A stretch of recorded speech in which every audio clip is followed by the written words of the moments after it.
mengobati rasa rindu aku sudah pasti aku mungkin Kak Elma, Kak Rensi, adik aku juga pasti mendoakan ya, itu paling penting setiap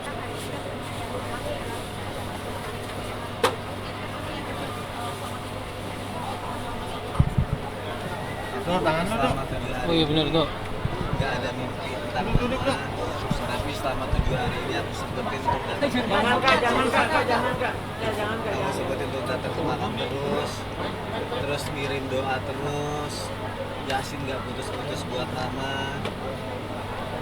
Ini bukannya ria diomongin ya, karena kan guru-guru juga mengajarkan ketika orang tua meninggal bukan berarti kita putus untuk berbakti kepadanya gitu kan. Kita bisa kirimkan doa, kita bisa yasinin, kita bisa sedekahin juga atas nama mama gitu. Tapi yang pasti yang nggak bisa aku lupa adalah segala hal yang aku lihat setiap sudut rumah, setiap apapun yang aku lakuin, kalau aku lagi buka handphone atau terutama buka grup keluarga, itu teringat tentang mama banget gitu. Itu yang nggak pernah lupa gitu. Mungkin mama belum masuk ke mimpi aku, tapi mama selalu ada di hati dan di pikiran aku gitu, setiap saat, setiap waktunya.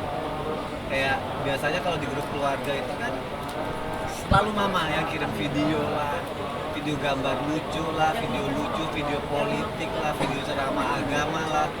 Terus nanti suka nggak ada yang komen, aku tuh yang suka love-lovein supaya paling gak mama dapat respon dari aku gitu kan, supaya mama senang. Tapi aku kehilangan itu semua sekarang gitu. Apalagi kalau subuh-subuh kalau mama lagi nginep di rumah tuh mama suka dengerin ceramah tapi suara gede banget kan. Suaranya Iya, suaranya besar banget bisa sampai ke lantai 2 karena mama kan memang pendengarannya juga memang lagi agak kurang. Terus mama juga suka ngedengerin suaranya besar. Jadi momen-momen itu yang sampai sekarang tuh masih ada di pikiran aku. Makanya dari kemarin aku diundang semua teman-teman media atau TV, aku bilang aku yang paling belum bisa karena kayak aku tuh yang paling kena banget di sini gitu. Selain satu sakit aku sama dokter, aku nggak boleh terlalu banyak pikir atau nggak boleh terlalu overthinking. Di satu sisi nggak mungkin aku tidak memikirkan ibu aku yang lagi meninggal, yang sudah meninggal gitu. Pengobatan masih jalan terus dihadapkan pada kenyataan sekarang mama sudah meninggal, jadi kayak aku tuh campur aduk semuanya, jadi perasaan, mental, hati semua udah di satu. Itu yang bikin aku kayak berat banget, aku jadi introvert banget di rumah. Aku kayak istri aku paling ngerti deh, virus paling ngerti kalau misalkan aku udah mulai sensitif atau aku udah mulai diam, dia ngerti, dia karena dia cukup bilang sama aku, sayang aku tahu kok rasanya kehilangan seperti apa, suatu kehilangan papa itu juga yang kamu rasain, bagaimana kamu kehilangan mama. Jadi dia ngertiin aku banget.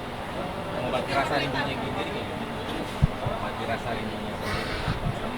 Mengobati rasa rindu aku sudah pasti aku mungkin Kak Elma, Kak Rensi, adik aku juga pasti mendoakan ya, itu paling penting setiap sholat aku. Cuma yang aku sering salah adalah mungkin karena biasa aku bertahun-tahun doa aku itu, ya Allah sehatkan mamaku, sembuhkanlah sakitnya, panjangkan umurnya setiap saat. Sekarang aku selalu berdoa masih kayak gitu, sampai akhirnya tiba-tiba aku sadar, mamaku udah nggak ada ya, kok aku masih doanya kayak gini, karena sudah terbiasa begitu gitu.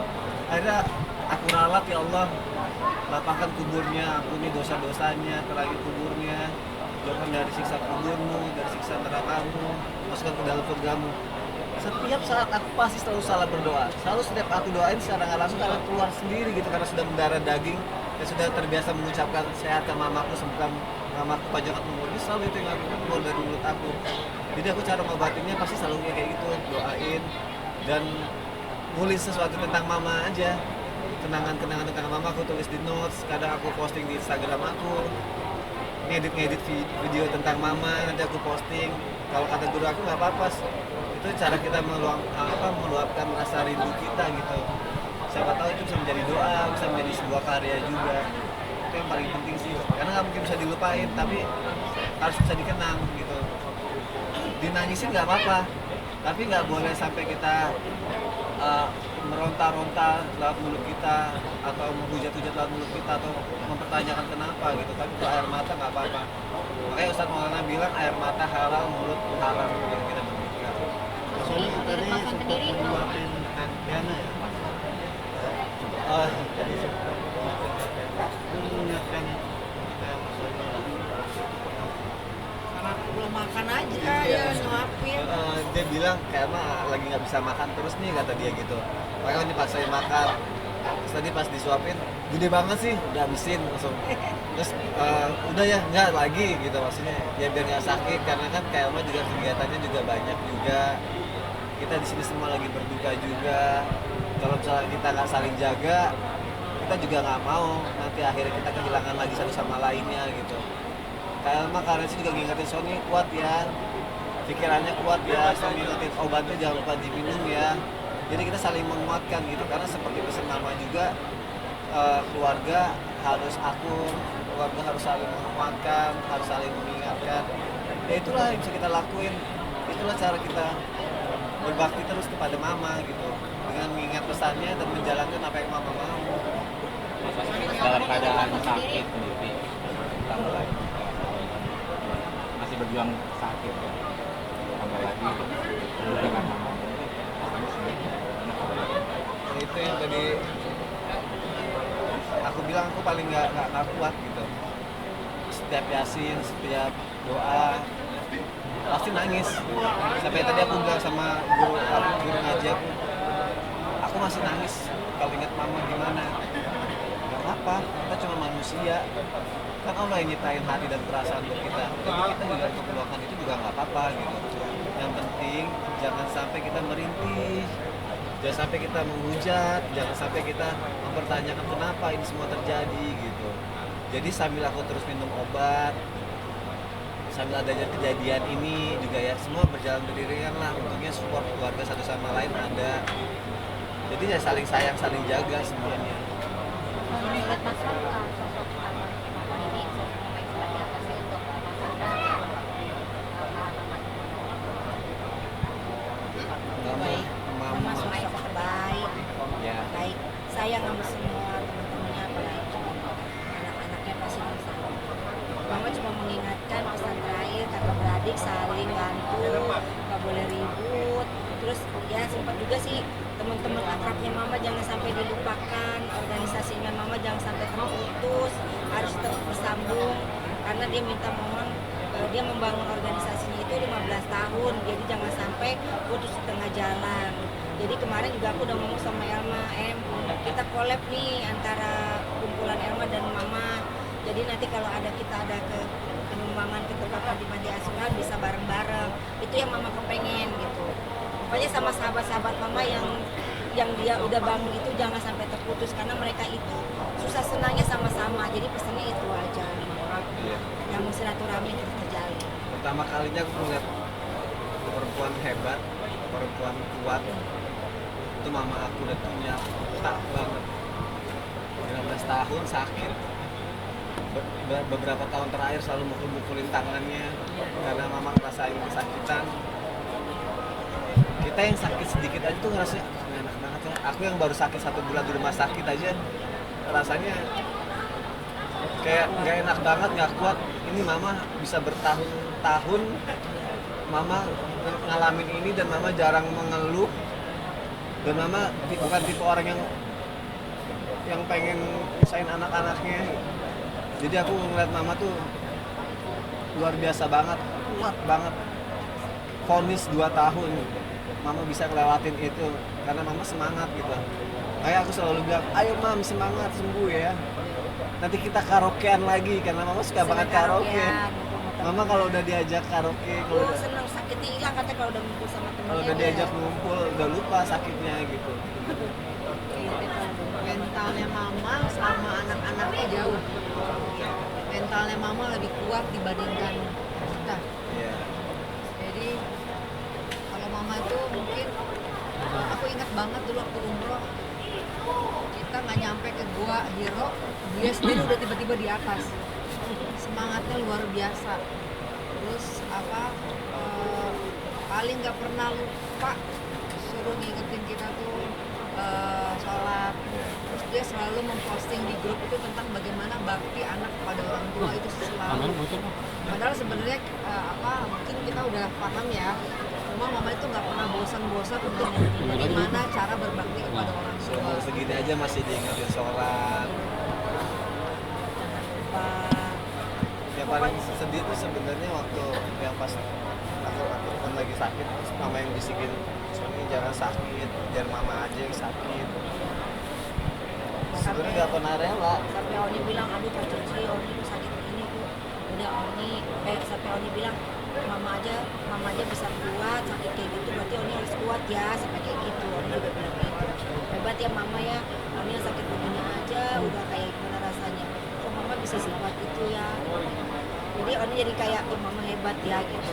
Itulah mama sakitnya, sampai saya bilang sakitnya kayak apa mas, saya sampai bilang sakitnya seperti apa sih ma, aduh Rensi sakitnya tuh kayak digigit anjing, ada sakit banget, tapi hebat mama bisa kuat begitu. Makanya kalau di saat mama merintih sakit itu cuma dia sendiri aja, ya Allah sampai saya bilang hebat mama waktu aja, kalau yang lain belum tentu kuat. Sebenarnya jengpat juga pernyataan sosial Quran. Terus mendoakan mungkin seperti apa gimana mendoakan. Ya itulah ya kenapa aku bilang ketika orang tua kita meninggal bukan berarti kita bisa berhenti untuk berbakti pada mereka gitu kan. Orang tua kita seperti tadi juga Ustadz juga bilang, dia bisa berhenti disiksa mungkin di neraka, di dalam kuburnya, atau dia bisa mendapatkan jalur khusus tanpa harus rebutan di alam kuburnya karena doa-doa anak-anaknya gitu. Makanya ketika kita sebagai anak mendoakan, cucu-cucu juga mendoakan, itu akan jadi makanan buat mama di sana gitu, akan menjadi buat keringanan mama di sana gitu, pahala buat mama, dijauhkan dari siksa kuburnya, kan itu yang dibutuhin orang tua gitu. Makanya kenapa mama selalu ngingetin anak-anaknya sholat ya, ibadah ya, ngaji ya, apa ya segala macam ya. Nah, sebenarnya juga itu buat kita juga nanti, yang menyelamatkan kita nanti gitu. Jadi aku bangga juga ketika Fas sendiri tadi sampai nangis dia ngaji. Kalau dia tidak merasakan, dia tidak akan mungkin nangis gitu, karena dia merasakan gitu. Dia cukup dekat juga dengan omanya, karena dari 4 tahun, usia pas 4 tahun dia udah main sama omanya. Mama tuh paling senang kalau ke rumah bikin tok sama Fas, bikin dong ini itu setar joget-joget apa, mama dikasih efek apalah segala macam. Mama seneng gitu, itu hiburan buat mama. Terus nanti kalau misalnya ke mall sama cucu-cucunya, terutama sama Fas, didorongin tuh, nanti diajak ngebut, semakin diajak ngebut malah jadi seneng gitu, gitu kan, lucu gitu, jadi kayak anak-anak gitu. Dan Fasnya juga seneng banget kayak gitu. Jadi adanya bonding, kedekatan itu yang ngebuat ya happy gitu ngeliatnya.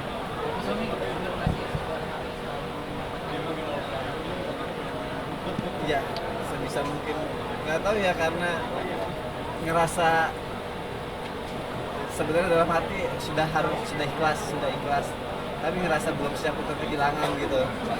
Sampai aku kalau ngeliat rumah mama kemarin, Kak Rensi sama Ian bikin pengajian di rumah mama, aku bilang mami nggak datang dulu ya, belum siap, belum kuat gitu. Karena setiap yang aku lakuin kalau abis pulang syuting subuh pasti mampir ke sana, ngeliat mama yang lagi ya sarapan, lagi nepok-nepokin tangannya karena sakit.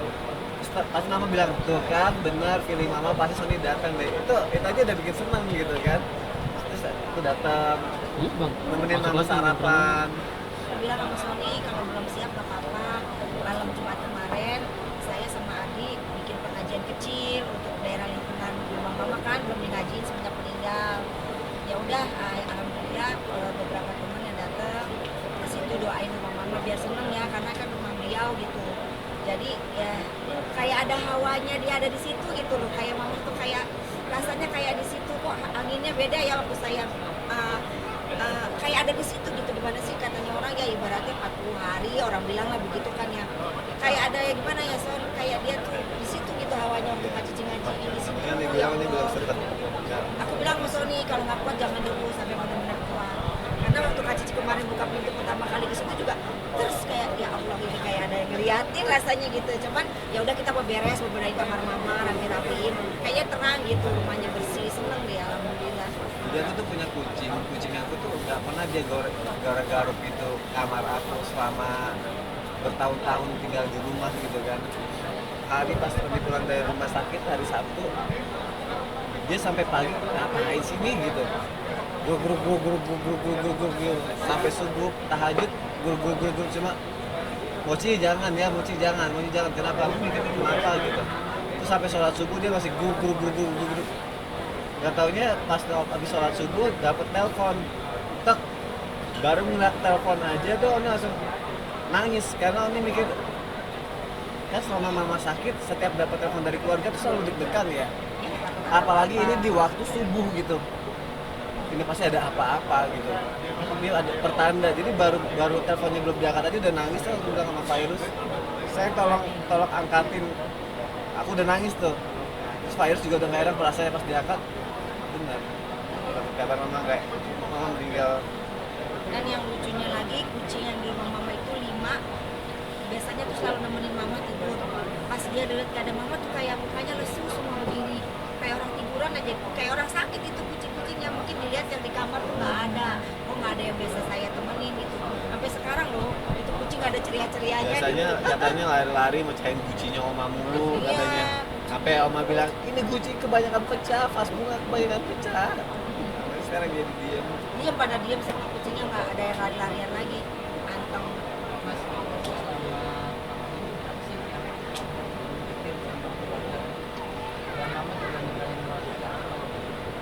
Kalau wasiat aku ini kita baru mau akan ngobrol nanti ketika suasana udah mulai enak karena adik aku yang paling kecil bilang ada pesan-pesan dari mama yang mau disampaikan tapi nanti nunggu semua keadaannya enak. Kalau yang belum diwujudin apa ya mama kayaknya alhamdulillah hampir sudah banyak mendapatkan haknya sebagai seorang ibu dari anaknya gitu. Cuma yang kemarin tuh yang belum sih aku sempat kan mama sakit ya terus aku bilang ada pengobatan ini aja nih bagus gitu cuma pengobatannya lumayan mahal gitu tapi kalau ini belum ada duitnya nanti ya mam ya kalau ada duitnya nanti ini bawa kesini ke rumah sakit ini gitu pengobatan ini gitu pengobatan yang memang dikhususkan buat orang yang memang sudah parah banget katanya sih ya ikhtiarnya bisa membantu lah meregenerasi apa lebih segala macam cuma belum sampai kesampaian sih itu karena memang waktunya juga belum terkumpul Mama juga sebenarnya kalau Oni suruh ini harusnya pakai Alma ngomongnya gini Alma bilangin dong sama Sony gak usah deh ngeluarin duit buat mama Iya, mama Sudah udah nggak mau. udah gini aja katanya gitu. Kasihan Sony gitu mendingan ditabung uangnya begitu kata mama Oni suka sering banget nyuruh mama minum ini nih apa stimsel Alma udah gak bisa Alma bilangin dong sama Oni katanya gitu Karena- Oni suka paksa nih udah deh mama udah begini udah gak bisa disembuhin gitu ya karena kan namanya anak ya pasti pengen ngasih pengobatan terbaik jadi apapun yang menurut aku lihat bagus walaupun harganya semahal apapun buat mama pasti ada diada-adain gitu makanya pas udah dibeliin sedih banget pas mama nggak bisa minum enggak gitu minum paksa pakai gini aduh Alma ngadu mama tuh kalau sama aku selalu iya aja kayak Iya. kalau dibawa ke rumah sakit sama kayak sama Karin sih nggak pernah mau pasti marah-marah ya, awas ya jangan bawa ke rumah Rumah sakit sakit. ya Iya. tapi kalau giliran aku datang mah ke rumah sakit sekarang ah iya sekarang kita berangkat mama nurut apa segala macam Kayak kehilangan cinta pertama kayak Hah? kehilangan cinta pertama. Iya, kayak kehilangan separuh jiwa aku tuh kayak Dari hilang. 50 tahun seumur kita kehilangan banget karena setiap hari bersama. Iya. Apalagi aku laki-laki, cinta pertama aku perempuan yang aku cintain ya mama. Begitu mama nggak ada tuh yang bener aku rasanya tuh kayak ya Allah kayak hampa mungkin buat temen-temen yang sudah pernah merasakan pasti bisa merasakan apa yang aku rasain gitu.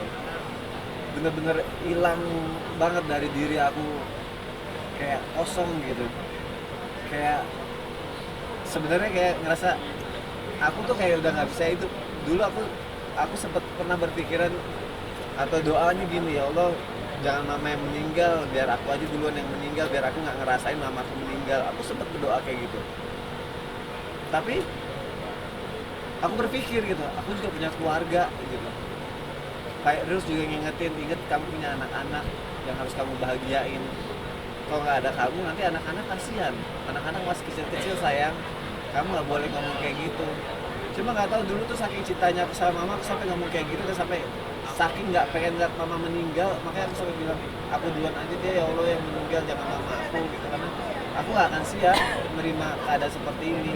Dan akhirnya hari yang ditakutkan itu datang tuh aku sampai bilang begini sama keluarga aku, sama Virus, sayang kok hari ini bisa datang juga ya. Jadi beberapa hari sebelum mama meninggal aku sudah ini nih satu yang sebenarnya dari jauh hari pengen aku lakukan tapi tidak mau aku lakukan karena aku mendenial kalau aku sampai ngelakuin ini sama aja berarti aku pasrah dan pengen mama aku meninggal gitu. Jadi beberapa tahun kemarin aku udah ngerasa tuh waktu dokter udah kondisi apa segala macam, aku harus mulai belajar sholatin mayat biar nanti aku bisa sholatin mama aku ketika mama meninggal gitu. Tapi nggak pernah aku lakuin sampai sekarang karena aku ngerasa kalau aku ngelakuin itu berarti sama aja aku pengen mama aku meninggal atau aku putus harapan kalau mama aku nggak bisa sembuh.